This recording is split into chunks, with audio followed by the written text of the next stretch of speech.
After a slight delay, we are recommencing our Shir series on Derech Eretz Zuta with the commentary of the Dover Shalom, called the Orchos Chaim and the Derech Chaim. My chabusa with which I was doing it before, my cousin, we have moved on to in our chabusa to Klolim of the Talmud, and that is a separate series which is available on YouTube as well. But so I'm continuing on this solo for now on the Meseches Derech Eretz, and we are up to Perek Beis, Ois Chav Beis. Kabbalech Divrei Torah B'Tzar. Accept upon yourself Divrei Torah B'Tzar, which the says in the Derech Chaim. Kabbalech Divrei Torah B'Tzar Shemilvan Shalot Taseh Dvarim L'Toeles Hatov. Don't do the things for the purpose of good and reward. Even if it causes you anguish, the Kabbalah somebody said you should accept them to even be in anguish upon them. It's obviously the idea is kind of like that if you do things with Tsar, has Zorim Bedima Brina Yiksoru. If you plant in tears, you will reap in joy. So therefore, anything which lefum tzara agra, you have to put in an effort and toil, will also lead you to great satisfaction in the end. And the more effort, the more toil, the more satisfying it is. So accept the tzar. Al tivim bakesh el bonecha. Don't request restitution. I guess I'm not sure that's the right word. Rectification in when you're insulted. Chav Gimel. Corresponding to the crown of honor of Torah. You get honor for Torah. You should not do things in order to adorn yourself with honor. Even if on account of the Torah you will attain embarrassment, bizayon, and degradation, you gotta grin and bear it. It also includes these two, this statement and the previous statement. Accept the Torah even in difficulty on your own, and don't get embarrassed by somebody else. In other words, if you don't learn, you'll be embarrassed. So therefore, even if it's an anguish to learn, you should learn and avoid embarrassment from others. It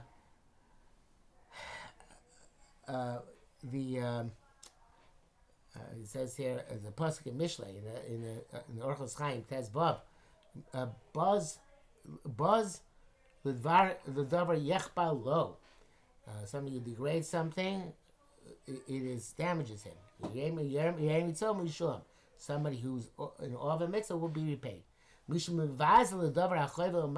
somebody who denigrates something which damages and hurts him, and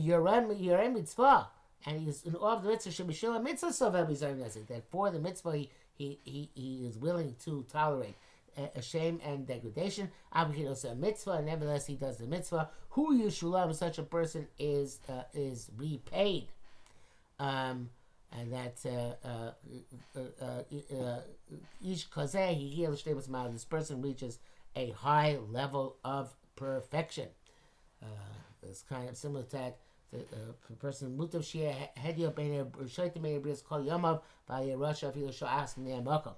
Person should be willing to bear whatever insults if he's doing the Ratzon Hashem. If it's not the Ratzon Hashem, then you should not go and bear the insults. You should do something which is Ratzon Hashem.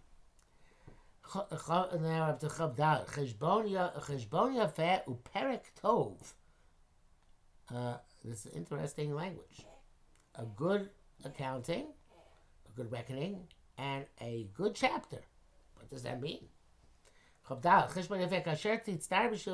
you are suffering the Torah, think the following. Their advantage is wonderful, which will emerge to you. Means svilus hatzar, from your forbearance of the anguish. And in proportion to the insult you bear from the Torah, don't think that insult in state of insult is a time of anguish. Considered to be a good time as opposed to a bad time. There's two levels, one above the other. The lower level is at the time that the bad things are happening. You should think the advantage of the good which will arise from it. The second one, we should note internally that all temporal matters they have neither good nor bad, as the wise man said. Hara'ah lo anacha. That which is bad is not a groan. V'atova, and that which is good is not lo harvacha, is not a benefit. Okay, because everything has to do with doing the right thing at the right time, regardless of what is good and what is bad. Zeh cheshbon yafeh. That's good reckoning.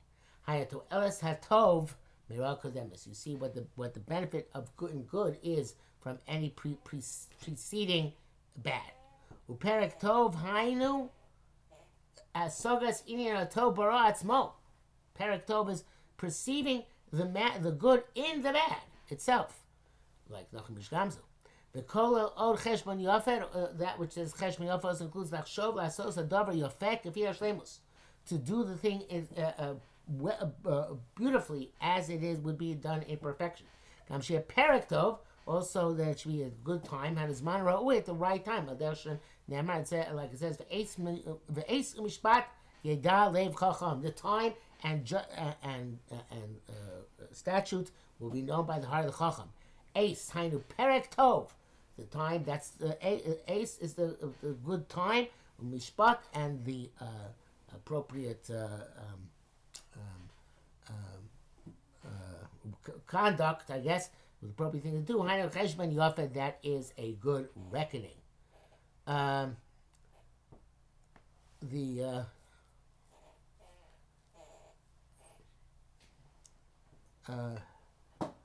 brings down here in the Orchos Chaim a Zohar.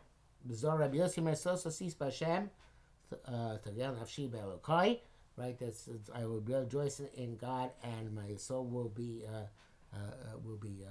also some synonym for, in God. Train Chedvan B'Hashem. The two happinesses B'Hashem B'Rachamei.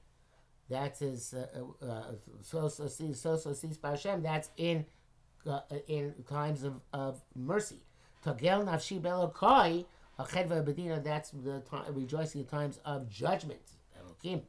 But he's explaining the two levels which we mentioned here. Ha'achas l'kabel yusurim, one is to accept difficulties, mishil to'el satov, for the advantage of good, sheitzmach mahem, which will come out of them. Zeu chedva bedina, that's happiness in judgment. Shesameach adam bedin on sho shakil lo, person rejoices in the judgment of punishment which he receives, but shakil basov to'el satov, they eventually receive the good.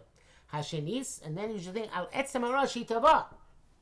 Interesting. Not that it's a separate time when he's rejoicing in the good, when it says Sosasis B'Hashem. No.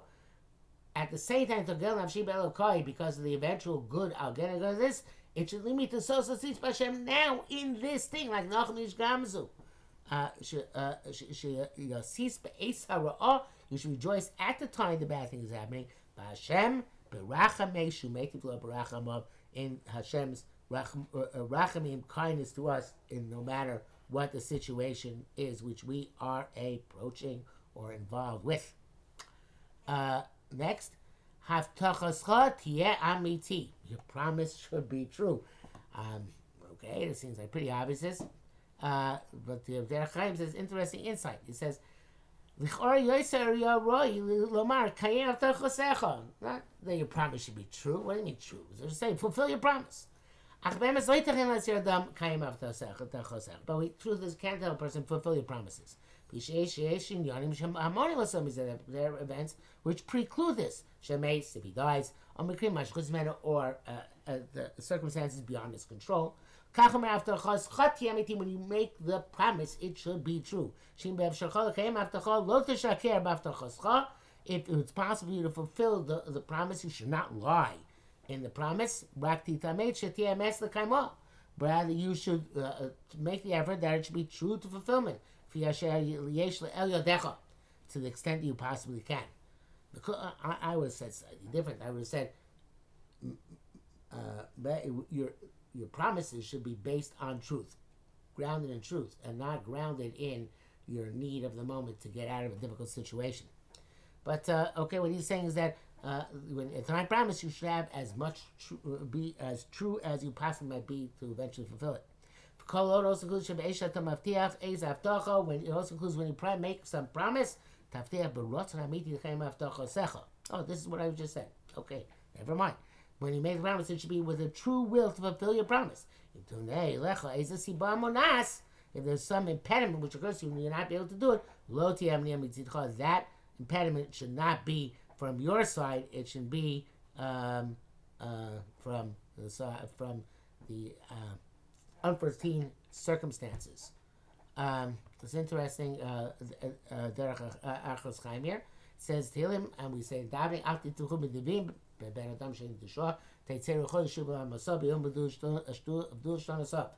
don't trust generous people. His soul will leave him. He's going to go back to the ground. And those days, his senses have been, his capacities have been lost, etc. Because there's 3 reasons not to trust a human being. But so no matter, perhaps his spirit and his will depart from him. So it's not going to expire, but rather the spirit in which he made you a promise is going to depart. The second one, that means that was referring to his death. And he's going to die, and won't be able to fill it. The third is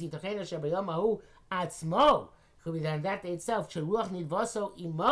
When he does have the spirit of benevolence, and he won't regret it. He's still alive. His capacities have been lost. Won't be able to do that good because some impediment outside himself. Therefore, praiseworthy is he who the God of Jacob is in his assistance. He's the one who makes heaven and earth.